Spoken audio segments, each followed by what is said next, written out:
Siap melayani sepenuh hati. Slogan yang selalu terpampang di kantor-kantor pemerintahan.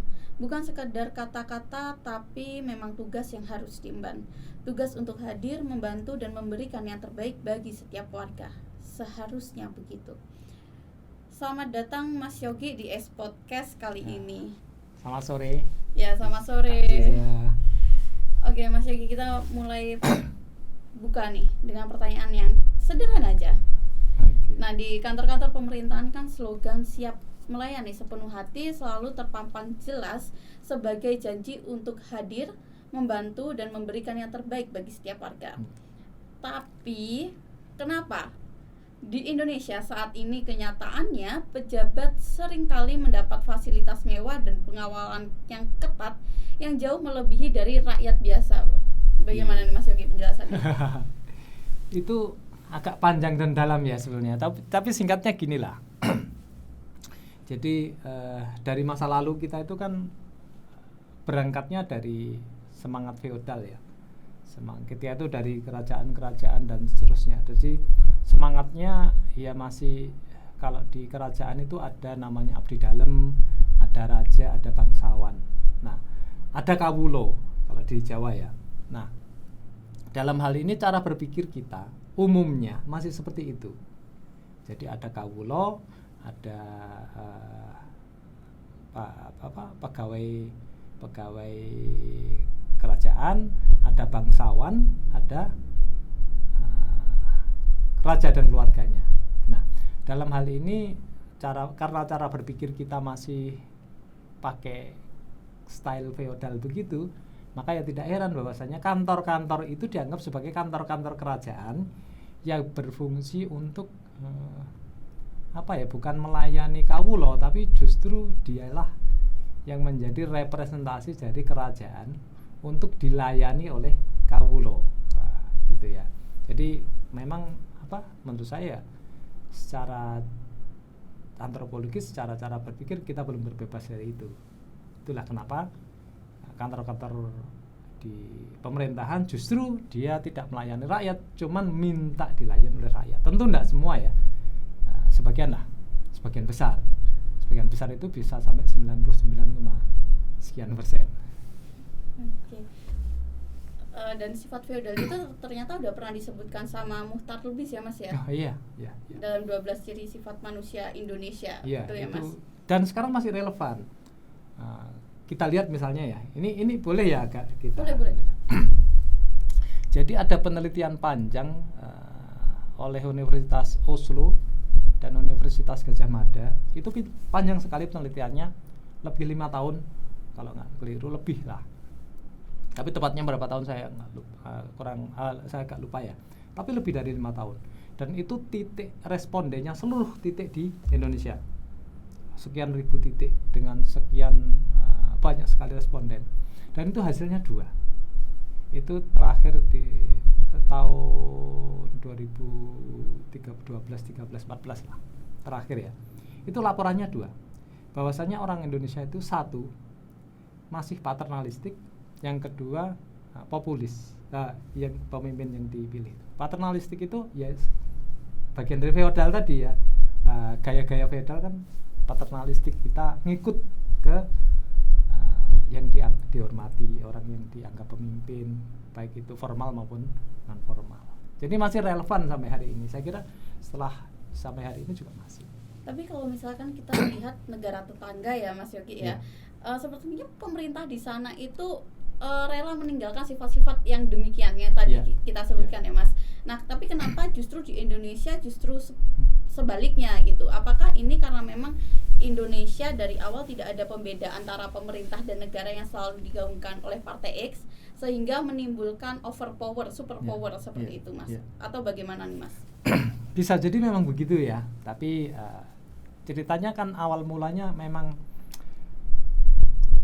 kita merdeka itu kan warisan dari pemerintahan kolonial Hindia Belanda ya. Dan itu waktu kita masih dijajah itu kan waktu masih jadi Hindia Belanda, belum merdeka, itu kan kepala negaranya adalah Ratu Belanda. kemudian kepala pemerintahannya gubernur jenderal. Itu sebetulnya ada pemisahan antara negara dan pemerintah. Kita nggak tahu, kita nggak akan ke sana tapi ya dalam hal ini. Cuman setelah merdeka itu jadi satu, presiden sekaligus kepala negara dan dia memimpin negara ya, dan sekaligus pemerintahan. Walaupun setelah itu dirubah lagi, ada perdana menteri dan seterusnya. Tapi itu memang kita baru merdeka sehingga belum stabil, akhirnya gagal model parlementer itu. Akhirnya kembali ke presidensial di masa ketika kita memang masih kacau. Jadi tahun-tahunnya baru merdeka kan belum stabil ya. Akhirnya kembali ke presidensial di mana presiden berlaku sebagai kepala negara dan pemerintahan, kemudian kenalah Orde Baru waktu itu yang semakin memperkuat itu. Ya maksudnya mungkin baik waktu itu ya, tapi kan belakangan kita lihat akhirnya secara sejarah hasil pembangunan memang ada, tapi kan banyak hal negatif juga. Nah, itu satu sisi.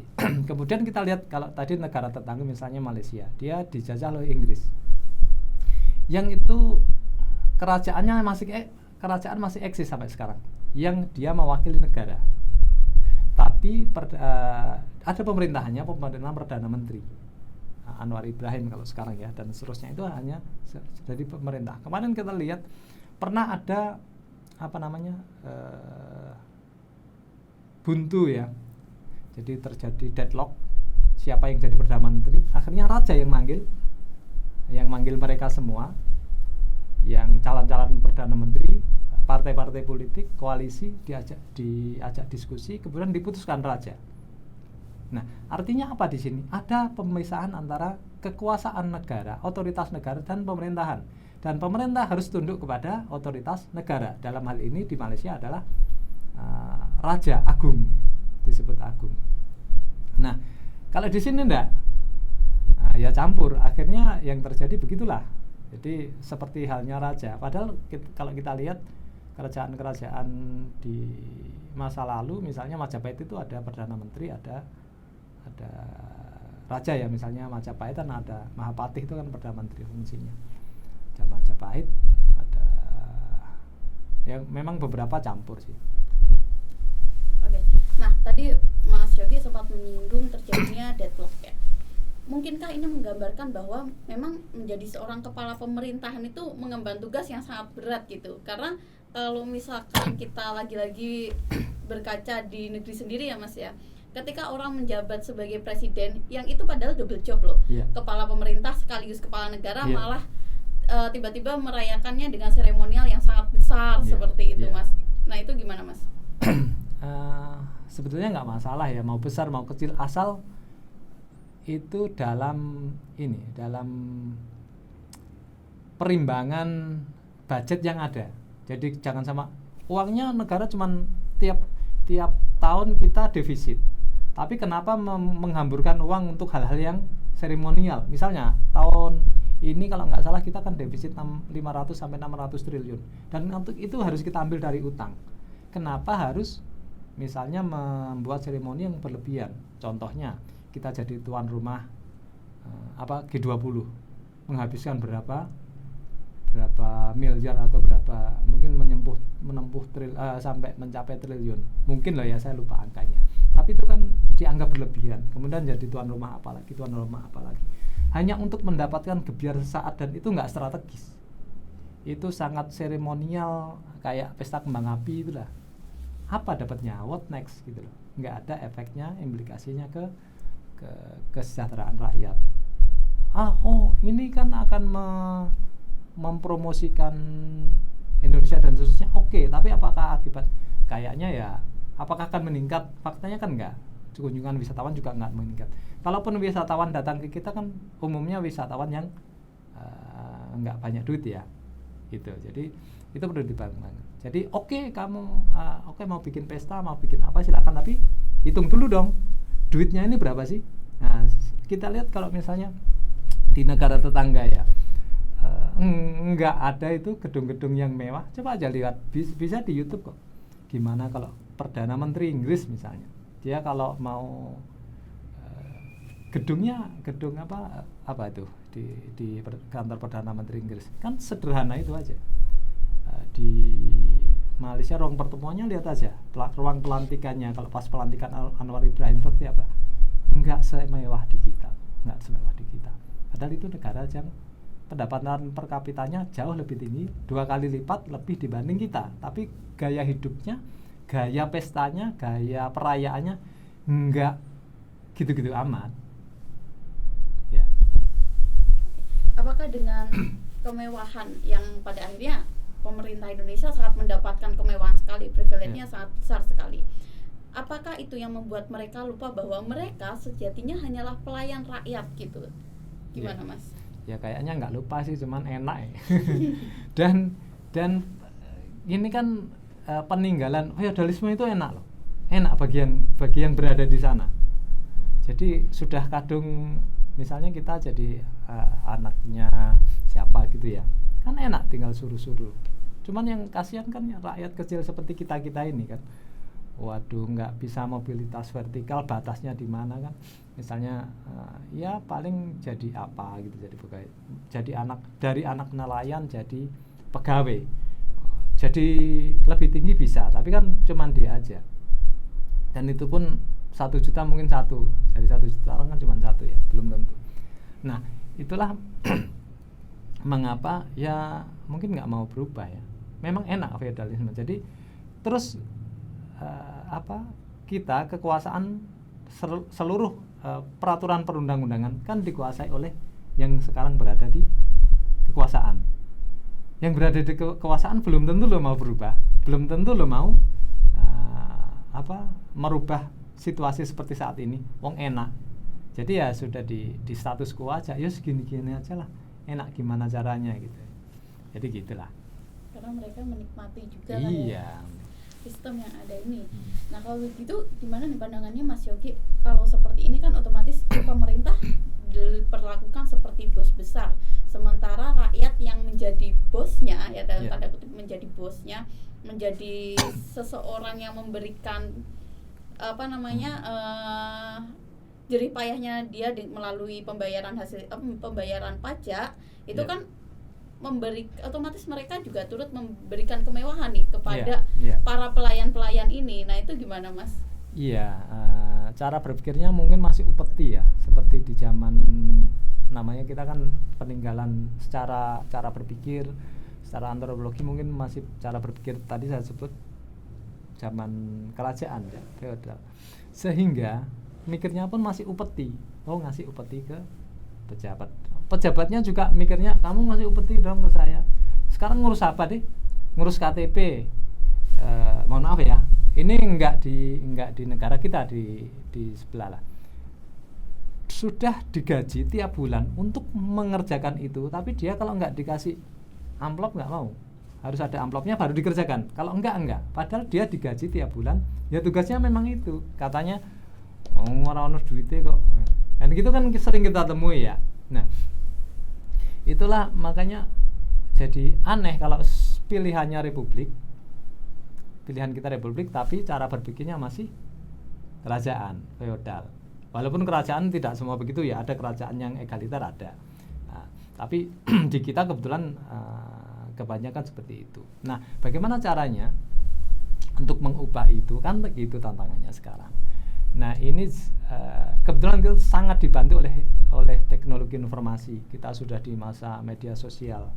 Kita sudah ada banyak sekali platform, mulai YouTube dan medsos-medsos yang lain. Itu sebetulnya ditujukan untuk mendemokratisasi cara berpikir. Orang jadi bisa ngomong siapapun. Kalau dulu kan enggak, harus orang dulu kalau mau terkenal harus berjuang masuk TV dulu. Sekarang kan enggak. Siapapun bisa terkenal. Siapapun bisa ditonton jutaan orang dalam waktu 1 minggu misalnya. Itu melewati media sosial. Itu harusnya cara berpikirnya kan orang jadi begitu. Tidak perlu paternalistik lagi. Seperti tadi 2 ciri manusia Indonesia, paternalistik dan mengagukan populisme. Orang nggak perlu ngikut dong sama junjungannya, nggak perlu ngikut dong sama orang-orang yang dihormati. Harusnya sudah punya kedaulatan berpikir sendiri. Saya nggak cocok sama itu kok. Walaupun itu orang yang saya hormati, tapi saya punya pilihan sendiri sesuai dengan apa yang menurut saya rasional, logis, dan sesuai dengan nilai-nilai yang saya yakini, kan gitu. Nggak harus menurut ke ini. Tapi apa faktanya sekarang media sosial kan yang diharapkan bisa mendemokratisasi orang kan belum sepenuhnya berjalan. Nah, tapi kita punya generasi yang mulai sekarang umur 30-an lah.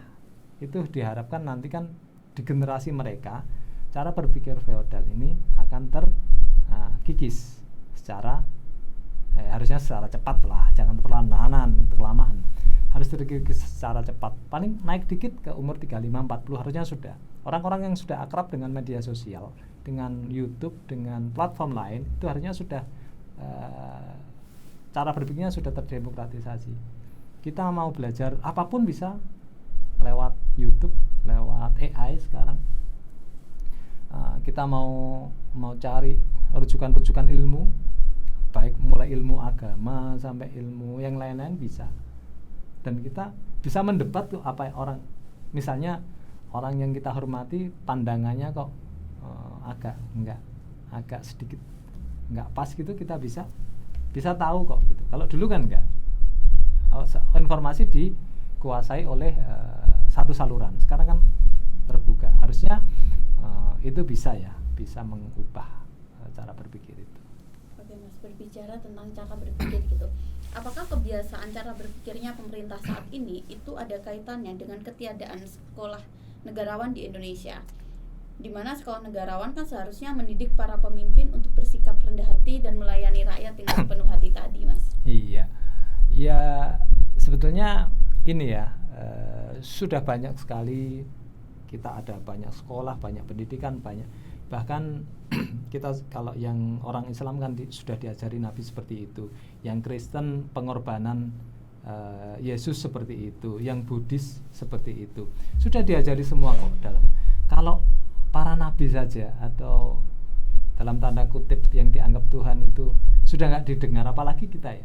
Tapi bagaimanapun kita harus tetap merefresh bahwasanya perlu satu metode sebagai ikhtiar, sebagai upaya agar ini loh, diperlukan orang-orang yang memang tulus untuk memimpin, orang yang sudah selesai dengan dirinya sendiri. Dan itu kita perlu bangun itu dengan cara apa? Dengan cara menyiapkan infrastrukturnya. Sebetulnya sekolah-sekolah kita sudah banyak, tapi kan yang sekolah beneran belum tentu. Contohnya, udahlah gini, kita sering mendapatkan cerita kan, sekolah terbaik. Apakah kita percaya kalau sekolah yang nilainya itu paling tinggi sekabupaten misalnya, atau sekota atau seprovinsi, itu tidak berbuat curang? Ada pengakuan dari orang tua siswa yang gini, dia nilainya bagus, nomor 1 sekabupaten, nomor 1 rata-ratanya, dan nilainya bagus-bagus. Tapi ternyata apa? Ternyata di balik itu berapa waktu sebelumnya dikasih bocoran soal. Nah itu kan kita berpikir gimana? Waduh, gimana ya? Repot juga kan. Di satu sisi membanggakan prestasi, di sisi lain apa yang dibanggakan semua sudah tahu. Orang tua juga sudah tahu ini hasil dari dikasih kunci jawaban. Orang diajari berbuat jujur sejak kelas 1 sampai kelas 6. Dididik untuk kita harus jujur, harus baik, harus gini. Ternyata menjelang ujian malah gurunya sendiri yang ngajari untuk tidak jujur. Nah, maka dari itu ya kalau diperlukan sekolah negarawan bisa jadi itu untuk salah satu infrastruktur yang disiapkan untuk itu, walaupun tidak menjamin akan berhasil 100% ya, tapi upaya itu ada.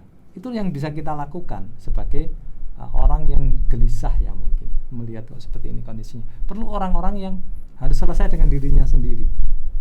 Selesai dengan dirinya sendiri, tidak harus orang kaya, tidak harus orang yang sudah kaya, tidak harus orang yang sudah mapan secara ekonomi, enggak. Bung Hatta itu sampai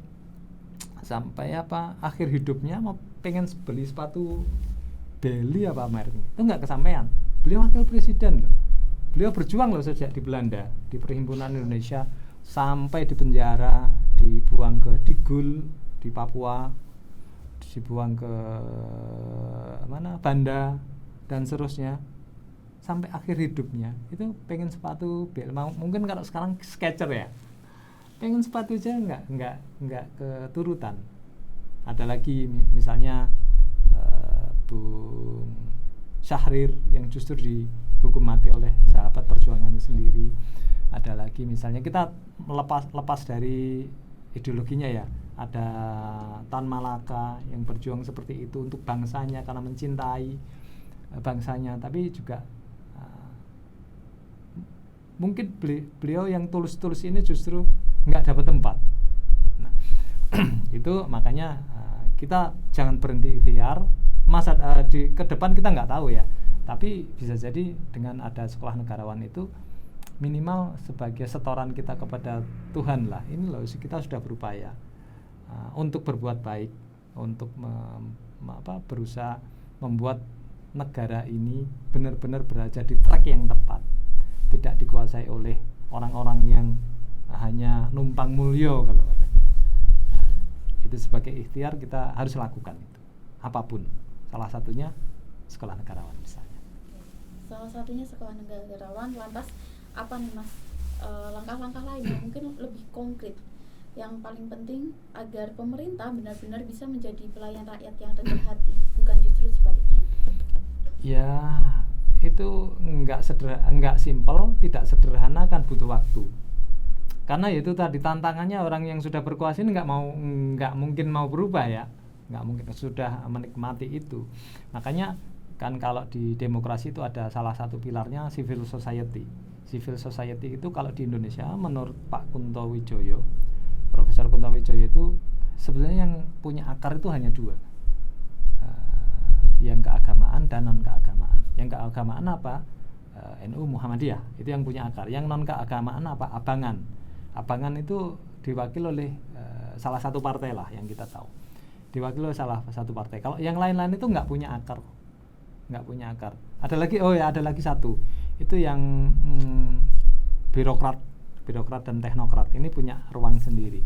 Dia bisa berafiliasi ke agama, bisa ke afiliasi ke yang abangan atau itu ya, tapi dia berada di antara keduanya, bisa berdiri sendiri.